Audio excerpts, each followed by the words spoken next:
ជាកិច្ចចាប់ផ្ដើមខ្ញុំសូមគោរពជម្រាបសួរលោកគ្រូអ្នកគ្រូនិងមិត្តសាស្ត្រទាំងអស់នាងខ្ញុំឈ្មោះសុរិនធីរាវុធអ៊ីសេឡាជាសិស្សរយៈទី8កនៅសាលារៀនបញ្ញវន្តកសាខាខេត្តកំពង់ឆ្នាំងថ្ងៃនេះខ្ញុំធ្វើកិច្ចការដែលលោកគ្រូបានដាក់ឲ្យសំណួរទី1តើសេដ្ឋកិច្ចជាអ្វីសេដ្ឋកិច្ចគឺជាការចែករំលែករបស់ដែលមានដែនកំណត់ដោយស្មារតីដែលរីករាយសំណួរទី2ចូលនិយាយពីភាពខុសគ្នារវាង economy និង economic economy គឺដូចជាប្រព័ន្ធដ៏ធំមួយដែលរួមបញ្ចូលអ្វីគ្រប់យ៉ាងដែលទាក់ទងនឹងការផលិតការលក់និងការទិញទំនិញនិងសេវាកម្មនៅក្នុងកន្លែងមួយដូចជាប្រទេសឬតំបន់មួយ The economy is like the big system that includes everything related to making, selling and buying goods and services in a place such as a country or region. It involves production, making goods or providing services, distribution, getting those goods and services to people, consumption, people buying or using those goods and services. Economics គឺជាការសិក្សាអំពីរបៀបដែលមនុស្សធ្វើការជ្រើសរើសអំពីការប្រើប្រាស់ធនធានដូចជាពេលវេលាប្រាក់កាសនិងសម្ភារៈ Economics is the study of how people make choices about using resources like time, money and materials. It helps us understand things like why do people buy certain things? How do businesses decide what to produce? How do resources get allocated in society? សំណួរទី3តើអ្នកសេដ្ឋកិច្ចសិក្សាអ្វីខ្លះសេដ្ឋកិច្ចសិក្សាពី economics សិក្សាពីរដ្ឋបាលទ្រព្យសម្បត្តិទំនាក់ទំនងបរិស្ថានការងារឧក្រិដ្ឋកម្មគ្រួសារ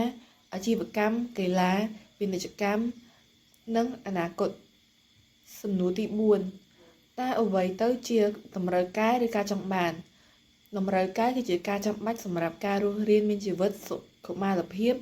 ឬសម្រេចបាននូវគោលដៅជាក់លាក់មួយបើគ្មានការបំពេញតម្រូវការមនុស្សឬប្រព័ន្ធអាចជួបប្រទះក្នុងការលំបាកឬគ្រោះថ្នាក់ខ្លាំងការចង់បានគឺជាបំណងប្រាថ្នាសម្រាប់វត្ថុមិនសំខាន់ឬបទពិសោធន៍ដែលបង្កើនការលួងលោមការពេញចិត្តឬសុភមង្គលពួកវាហួសពីអ្វីដែលចាំបាច់សម្រាប់ការរស់រានមានជីវិតឬដំណើរការជាមូលដ្ឋានសំណួរទី5តើផលិតផលនិងសេវាកម្មជាអ្វីផលិតផលជាវត្ថុដែលអាចប៉ះឃើញនិងប្រើប្រាស់ពួកវាត្រូវបានបង្កើតឡើងឬដាំដុះនិងលក់ទៅឲ្យមនុស្សសេវាកម្មគឺជាសកម្មភាពឬសកម្មងារដែលមនុស្សធ្វើសម្រាប់អ្នកដទៃអ្នកមិនអាចប៉ះសេវាមួយបានទេប៉ុន្តែអ្នកអាចទទួលបានបទពិសោធន៍ពីវាសំណួរទី6តើមនុស្សរកលុយដោយរបៀបណាមនុស្សរកលុយដោយធ្វើការងាររកស៊ីខ្លួនឯងធ្វើអាជីវកម្មធ្វើការវិនិយោគ7តើការសន្សំគឺជាអ្វីការសន្សំគឺជាពេលដែលអ្នករក្សាលុយខ្លះរបស់អ្នកសម្រាប់ការប្រើប្រាស់ពេលក្រោយដូចជាទុកស្ករសម្រាប់ទុកស្ករគ្រាប់របស់អ្នកខ្លះនៅក្នុងក្រឡមួយដើម្បីទុកញ៉ាំពេលក្រោយដូច្នោះដែរសំណួរទី8តើការចំណាយជាអ្វីការចំណាយគឺនៅពេលដែលអ្នកប្រើប្រាស់លុយរបស់អ្នកដើម្បីទិញរបស់ដែលអ្នកចង់បានឬត្រូវការភ្លាមវាដូចជាការប្រើប្រាស់ប្រាក់របស់អ្នកដើម្បីទិញរបស់លេងថ្មីឬអាហារសម្រន់ដ៏ឈ្ងុយឆ្ងាញ់សំណួរទី9តើការខ្វះខាតជាអ្វីមានការខ្វះខាតមានន័យថាมันមានអ្វីគ្រប់គ្រាន់សម្រាប់មនុស្សគ្រប់គ្នាដែលចង់បាននោះទេដូចជាពេលដែលនៅសល់នំមួយប៉ុន្តែមិត្ត2នាក់ចង់បានវាដូច្នោះដែរសំណួរទី10អ្នកផលិតនិងអ្នកប្រើប្រាស់ជាអ្វីអ្នកផលិតគឺជាមនុស្សឬក្រុមហ៊ុនដែលផលិតឬផ្ដល់នូវទំនិញនិងសេវាកម្មអ្នកប្រើប្រាស់គឺជាអ្នកដែលទិញឬប្រើប្រាស់ទំនិញនិងសេវាកម្ម11សារៈសំខាន់នៃចំណេះដឹងផ្នែកហិរញ្ញវត្ថុមានអ្វីខ្លះ1អ្នកនឹងធ្វើការគ្រប់គ្រងហិរញ្ញវត្ថុខ្លួនបានយ៉ាងឆ្លៀសវៃនិងមានប្រសិទ្ធភាព2អ្នកនឹងយល់អំពីភាពខុសគ្នានៃតម្រូវការនិងចំណង់3វាអាចជួយបង្កើតទម្លាប់សន្សំនៅក្នុងគ្រួសារ4អ្នកនឹងអាចយល់ពីភាពខុសគ្នារវាងទ្រព្យសកម្មនិងបំណុល 5អ្នកអាចមានសមត្ថភាពក្នុងការរកចំណូលបន្ថែមតាមរយៈការវិនិយោគ12សំណួរទី12តើអ្វីទៅជាគោលដៅគឺជាការកំណត់នៅអ្វីដែលមនុស្សម្នាក់ឬក្រុមមួយចង់សម្រេចបានតាមរយៈការរៀបចំនិងអនុវត្តផែនការក្នុងរយៈពេលកំណត់ជាក់លាក់ណាមួយគោលដៅផ្ទាល់ខ្លួនជាការកំណត់នៅអ្វីដែលអ្នកចង់សម្រេចឲ្យបានដែលអាចមិនពាក់ព័ន្ធនឹងសាច់ប្រាក់គោលដៅហិរញ្ញវត្ថុជាកំណត់នៅអ្វីដែលអ្នកចង់សម្រេចឲ្យបានដែលទាក់ទងនឹងសាច់ប្រាក់13ហេតុអ្វីបានជាសំណួរទី13ហេតុអ្វីបានជាគោលដៅហិរញ្ញវត្ថុមានសារៈសំខាន់គោលដៅហិរញ្ញវត្ថុនឹងជួយមនុស្សឲ្យធ្វើផែនការសន្សំនិងគ្រប់គ្រងប្រាក់ដើម្បីសម្រេចបានគោលដៅរបស់ខ្លួននៅពេលអនាគតគោលដៅហិរញ្ញវត្ថុក៏ជាកត្តាជំរុញឲ្យមនុស្សទទួលបានជោគជ័យនាពេលអនាគតគោលដៅរយៈពេលខ្លីមានចន្លោះពី0ទៅ12ខែគោលដៅរយៈពេលមធ្យមមានចន្លោះពី12ខែទៅ5ឆ្នាំគោលដៅរយៈពេលវែងគឺមានចន្លោះរយៈពេលលើសពី5ឆ្នាំ14និយមន័យនៃរូបិយវត្ថុគឺជាវត្ថុណាមួយដែលត្រូវបានគេទទួលស្គាល់ជាទូទៅសម្រាប់ចំណាយលើទំនិញនិងសេវាកម្មនិងទូទាត់បំណុលក្នុងប្រទេសណាមួយឬក្នុងបរិបទសង្គមសេដ្ឋកិច្ចណាមួយសំណួរទី15តើរូបិយវត្ថុមានមុខងារសំខាន់អ្វីខ្លះមធ្យមដោះដូរឯកតានៃគណនីគំនរតម្លៃរក្សាតម្លៃស្តង់ដារនៃការពន្យាពេលសងប្រាក់សំណួរទី16ចូលនិយាយពីប្រវត្តិខ្លះនៃរូបិយវត្ថុកម្ពុជាប្រវត្តិនៃរូបិយវត្ថុរបស់ប្រទេសកម្ពុជាប្រាក់រៀលខ្មែរនិមិត្តសញ្ញារៀលត្រូវបានដាក់ឲ្យប្រើរវាងឆ្នាំ1953និងឆ្នាំ1975និងឆ្នាំ1980ប្រាក់រៀលដំបូងឆ្នាំ1953មកឆ្នាំ1975នៅឆ្នាំ1953សាខាស្ថាប័នបេសកកម្មប្រចាំកម្ពុជាឡាវវៀតណាមប្រចាំនៅកម្ពុជាបានចេញផ្សាយនៅក្រដាសប្រាក់ព្យាស្ត្រីនិងក្រដាសប្រាក់រៀលសម័យខ្មែរក្រហមឆ្នាំ1975ទៅឆ្នាំ1980ទោះបីជាខ្មែរក្រហមបានបោះពុម្ពក្រដាសប្រាក់ក៏ដោយក៏ក្រដាសប្រាក់នោះមិនត្រូវបានដាក់ឲ្យប្រើប្រាស់ទេដោយសារគោលការណ៍បំបត្តិប្រាក់កាសនៅសម័យខ្មែរក្រហមប្រាក់រៀលក្រោយឆ្នាំ1950ប្រាក់រៀលត្រូវបានបង្កើតឡើងវិញនៅថ្ងៃទី1មេសាឆ្នាំ1980នៅរយៈពេលនោះ4000ស្មើ$1សំណួរទី17និយមន័យគោលនយោបាយរូបិយវត្ថុគោលនយោបាយរូបិយវត្ថុគឺជាលំនាំសកម្មភាពរបស់រដ្ឋបាលធនាគារកណ្ដាលឬអាជ្ញាធររូបិយវត្ថុរបស់ប្រទេសមួយ18លក្ខណៈសំខាន់នៃគោលនយោបាយរូបិយវត្ថុគោលនយោបាយរូបិយវត្ថុត្រូវបានបែងចែកជាពីរទម្រង់គឺគោលនយោបាយរូបិយវត្ថុបែបកាត់បន្ថយពង្រួមគោលនយោបាយរូបិយវត្ថុបែបបង្កើនពង្រីកសំណួរទី19តើគោលនយោបាយរូបិយវត្ថុបែបកាត់បន្ថយមានលក្ខណៈបែបណាគោលនយោបាយរូបិយវត្ថុបែបកាត់បន្ថយមានលក្ខណៈជំរុញកាត់បន្ថយទំហំផ្គត់ផ្គង់រូបិយវត្ថុឬបង្កើនការផ្គត់ផ្គង់រូបិយវត្ថុក្នុងលក្ខខណ្ឌយឺតឬដំឡើងអត្រាការប្រាក់សំណួរទី20តើគោលនយោបាយរូបិយវត្ថុបែបបង្កើនមានលក្ខណៈបែបណាគោលនយោបាយរូបិយវត្ថុបែបបង្កើនមានលក្ខណៈជំរុញការបង្កើនទំហំផ្គត់ផ្គង់រូបិយវត្ថុឲ្យកាន់តែលឿនឬបន្ទាបការប្រាក់សំណួរទី21តើអ្វីទៅជាការផ្គត់ផ្គង់រូបិយវត្ថុការផ្គត់ផ្គង់រូបិយវត្ថុគឺជាបរិមាណរូបិយវត្ថុសរុបការកត់ទុកដែលមាននៅក្នុងសេដ្ឋកិច្ចនៅដំណាក់កាលណាមួយចាំបាច់សំណួរទី22តើអ្វីជាតម្រូវការរូបិយវត្ថុជាចំណងក្នុងការទុកដាក់រូបិយវត្ថុសម្រាប់ប្រើប្រាស់ក្នុងទម្រង់ជាក្រដាសប្រាក់ឬបញ្ញាធនាគារសំណួរទី23តើប្រព័ន្ធសារពើពន្ធមានតួនាទីអ្វីខ្លះប្រព័ន្ធសារពើពន្ធមានតួនាទីគ្រប់គ្រងពន្ធដារ និងចំណាយរបស់រដ្ឋបាលសំណួរទី24តើប្រព័ន្ធហិរញ្ញវត្ថុមានតួនាទីអ្វីខ្លះ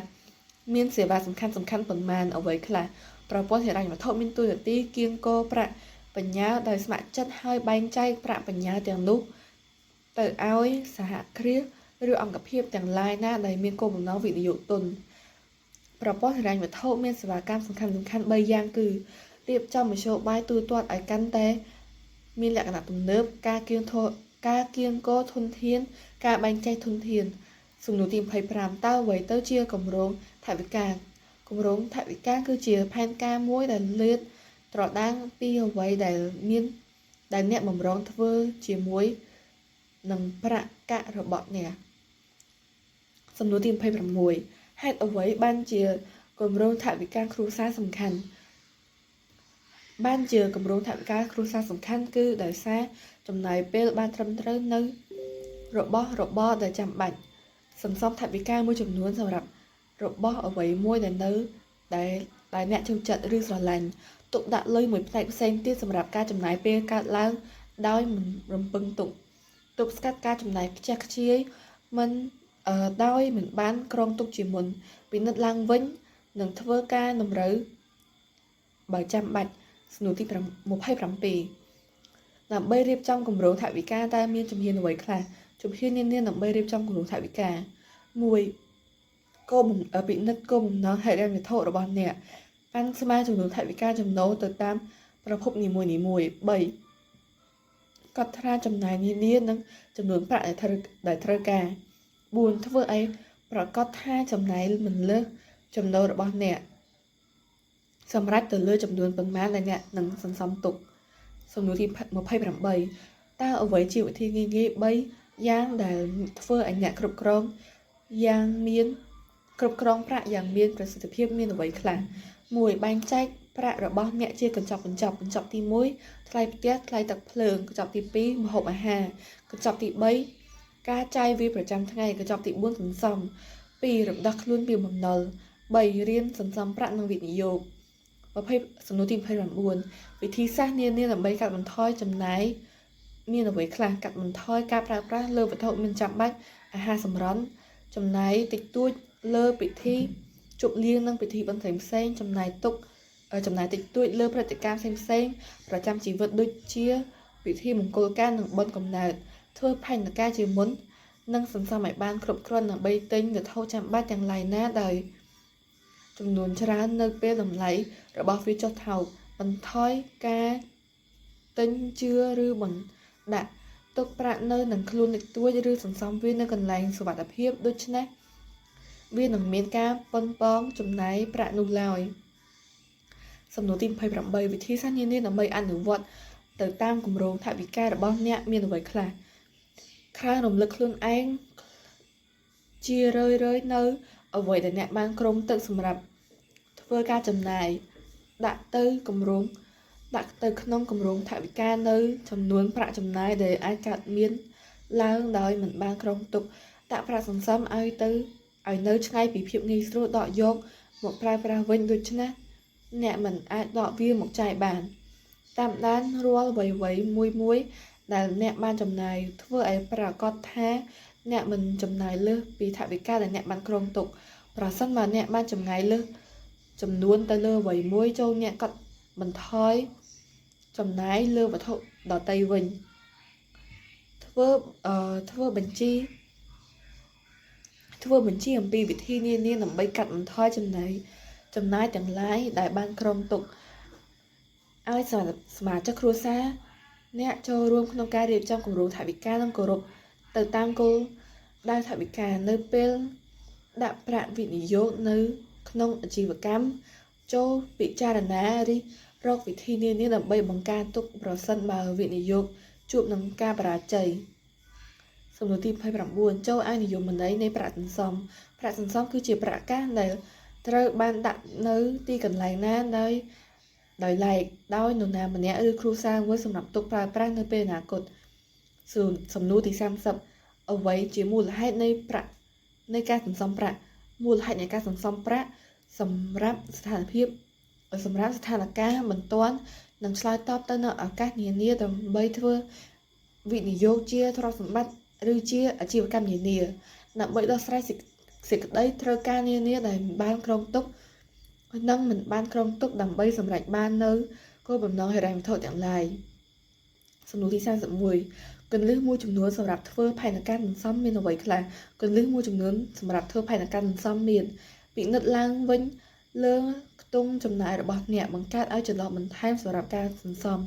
កំណត់គោលដៅនៃការសន្សំដាក់ការបរិច្ឆេទផុតកំណត់សម្រាប់ក្នុងការសម្រេចគោលដៅបើកករណីសន្សំណាមួយដែលពុំគិតថ្លៃសេវាសំណួរទី32វិធីធ្វើផែនការសន្សំលុយមានអ្វីខ្លះបង្កើតគោលបំណងសន្សំប្រាក់គណនាចំនួនប្រាក់ដែលត្រូវសន្សំសម្រាប់អំឡុងពេលណាមួយខាងមុខគណនាចំនួនប្រាក់ប៉ុន្មានដែលអ្នកអាចរកបាននៅពេលណាមួយរកបានទៀងទាត់កំណត់រកមុខចម្ងាយមួយដែលអ្នកកាត់ចោលបានសម្រាប់យកទីកន្លែងណាមួយដែលអ្នកនឹងដាក់ប្រាក់សន្សំសំណួរទី33កត្តាសំខាន់សម្រាប់ជ្រើសរើសទីកន្លែងដើម្បីសន្សំប្រាក់មានអ្វីខ្លះតម្រូវការមួយចំនួនតម្រូវការចំនួនប្រាក់ដាក់ផ្ញើសម្រាប់ករណីសំចៃលក្ខខណ្ឌប្រើប្រាស់តម្លៃលទ្ធភាពទទួលបានឬងាយស្រួលប្រើប្រាស់សុវត្ថិភាពមានការជំរះបញ្ជីការប្រាក់សំណួរទី34ហេតុអ្វីបានជាអ្នកគួរដាក់ប្រាក់សន្សំទៅធនាគាររក្សាសុវត្ថិភាពនិងការសម្ងាត់ងាយស្រួលក្នុងការដកនិងដាក់អាចទទួលបានផលចំណេញតាមរយៈការប្រាក់គ្រប់គ្រងហិរញ្ញវត្ថុបានកាន់តែល្អប្រសើររក្សានិងបង្កើតទំនាក់ទំនងល្អជាមួយបុគ្គលិកធនាគារស្ថាប័នសំណួរទី35គោលនយោបាយរូបិយវត្ថុគោលនយោបាយរូបិយវត្ថុគឺជាឧបករណ៍មួយប្រភេទរបស់នយោបាយ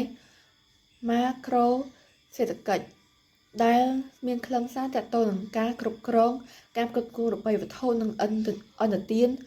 ដែលគិតជាចំនួនសរុបក្នុងប្រព័ន្ធហិរញ្ញវត្ថុពោលគឺសំដៅលើការព្យាយាមរក្សាលំនឹងនិងសេដ្ឋកិច្ចឲ្យមានដំណើរផលិតកម្មពេញលេញនិងគ្មានអតិផរណាសំណួរទី36ដោយបណ្ឌិតដែលហៅថារចនាសម្ព័ន្ធហិរញ្ញវត្ថុ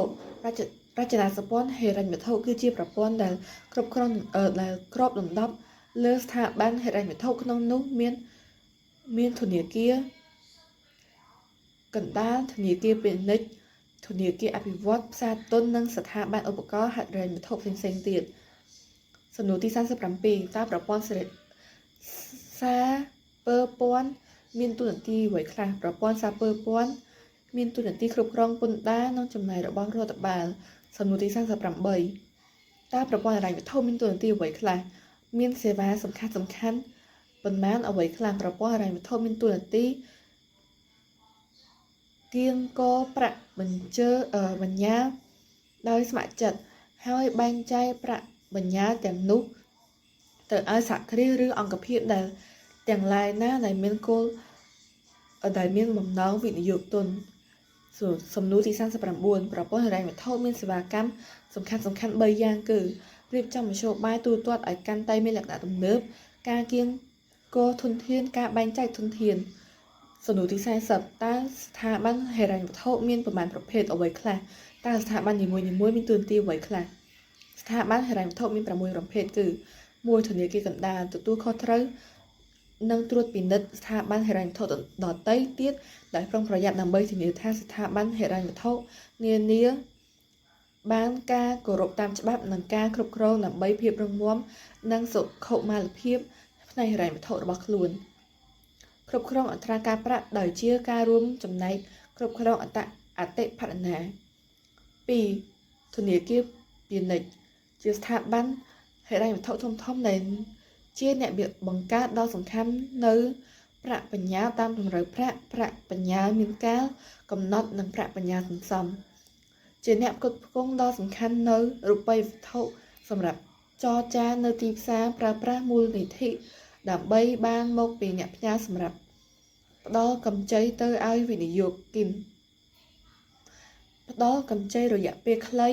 និងរយៈពេលវែងទី3ធនធានធនាគារអភិវឌ្ឍន៍បំពេញតួនាទីតិចតួចក្នុងការប្រមូលប្រាក់បញ្ញើជាស្ថាប័នទទួល ខុសត្រូវក្នុងការផ្ដល់ទ្រព្យសកម្មរយៈពេលវែងទៅឲ្យវិនិយោគិនទទួលបានទុនពីរដ្ឋនិងស្ថាប័នហិរញ្ញវត្ថុគឺសិរញ្ញវត្ថុពហុភាគីទី4ក្រុមហ៊ុនធានារ៉ាប់រងនិងក្រុមហ៊ុនផ្សេងៗនៅប្រទេសភាគច្រើនមានប្រភេទស្ថាប័នហិរញ្ញវត្ថុផ្សេងៗទៀតដូចជាក្រុមហ៊ុនធានារ៉ាប់រងក្រុមហ៊ុនហិរញ្ញវត្ថុនិងក្រុមហ៊ុនផាកតិសន្យាក្រុមហ៊ុនស៊ីឈ្នួលជាដើមទី5ទីផ្សារមូលបត់គឺជាប្រភេទហិរញ្ញវត្ថុដែលមិនឆ្លងកាត់ស្ថាប័នហិរញ្ញវត្ថុប៉ុន្តែមិនពាក់ព័ន្ធដោយផ្ទាល់ទៅនឹងការផ្ដល់កម្ចីនិងកម្ចីប្រាក់សម្រាប់ការផ្ដល់វិនិយោគ6បណ្ដាញផ្សេងៗឥណទានពាណិជ្ជកម្មគឺជាប្រភពហិរញ្ញវត្ថុមួយផ្សេងទៀតការចងការប្រាក់គឺជាការដែលមានសារៈសំខាន់សម្រាប់ក្រុមគ្រួសារនីមួយៗសំណួរទី41តើអាជីវកម្មគឺជាអ្វីអាជីវកម្មគឺមានគ្រប់សកម្មភាពទាំងអស់ដែលជាប់តាក់ទងនៅក្នុងផលិតកម្មនិងការបែងចែកនៃទំនិញសេវាកម្មការដោះដូរទំនិញឬសេវាកម្មការដើម្បីបំពេញតម្រូវការរបស់អតិថិជនសម្រាប់គោលបំណងមួយក្នុងការបង្កើតប្រាក់ចំណេញសំណួរទី42តើគោលដៅអាជីវកម្មសំខាន់គឺជាអ្វីគោលដៅអាជីវកម្មគឺសំដៅទៅលើការផលិតនៅផលិតផលទំនិញឬសេវាកម្មគ្រប់ប្រភេទដើម្បីធ្វើលក់ឲ្យមានចំណូលបុគ្គលដែលនាំទៅដល់កំណើនខឿនសេដ្ឋកិច្ចរបស់ប្រទេសនីមួយៗប្រកបដោយការរីកចម្រើនលូតលាស់តាមបច្ចេកវិទ្យាទំនើបសម័យកាលសកលភាវូបនីយកម្មសំណួរទី43តើគោលបំណងអាជីវកម្មជាអ្វីគោលបំណងចម្បងរបស់អាជីវកម្មគឺដើម្បីផលិតទំនិញឬសេវាកម្មដើម្បីបំពេញតម្រូវការមនុស្សនិងតម្រូវការសង្គមសម្រាប់ប្រាក់ចំណេញអាជីវកម្មនេះអាចជាការលក់ផលិតផលឬសេវាកម្មសំណួរទី44តើការចាប់ផ្ដើមអាជីវកម្មត្រូវបានធ្វើឡើងយ៉ាងដូចម្តេចផលិតផលឬសេវាកម្មដែលត្រូវលក់កំណត់ចំណាយដើមទុនបង្កើតអាជីវកម្មប្រភពដើមទុនហានិភ័យដែលអាចកើតមាន